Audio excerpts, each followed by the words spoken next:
Edge's match against Mick Foley. Of course, everybody knows he held the briefcase all the way until December.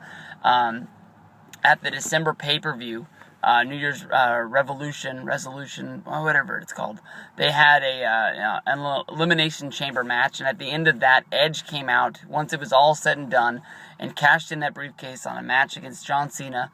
He hit the spear on him, and it was over. I thought that was really, really a cool thing. It was kind of like a whole emotion of like, are you able to do that? Is that legal? I mean, like, I guess Vince is the guy that started the match, so I guess, yeah, it is. But, of course, Edge would go on to the Royal Rumble. He would lose the title. And when it came down to WrestleMania time, Shawn Michaels ended up being the number one contender. He ended up being the guy to go up against John Cena.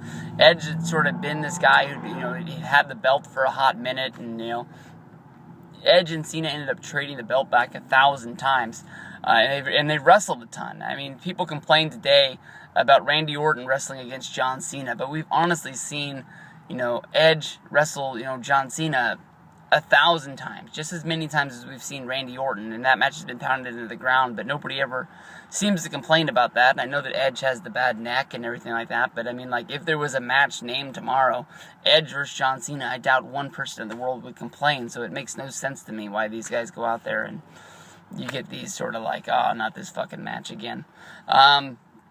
But the match with Foley, was sort of like a stepping stone for Edge as well.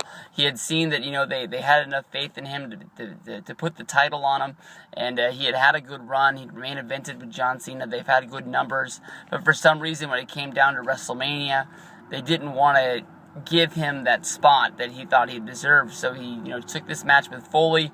They wrestled the hardcore style of match, and he did what I guess nobody thought could do. He steals the show with an older performer, and Foley has my credit as pushing those guys that are on the brisk of being, the next big top guy to being that next top guy. I mean, Foley, he put Triple H over the top. He put Edge over the top. I was really hoping that Foley was going to have a match that was rumored at WrestleMania a few years ago against The Miz, and I thought that would really push him towards the top. It just seems that, like, being in the ring with Foley and being in a program and seeing, everything that you have to do is what, really gets you over the top. People have said that a lot of people think that Mick Foley has, like, the most scattered brains in the wrestling business. If he ends up being one of the smartest guys that's in the ring that knows how to work the crowd more than anybody else that's out there.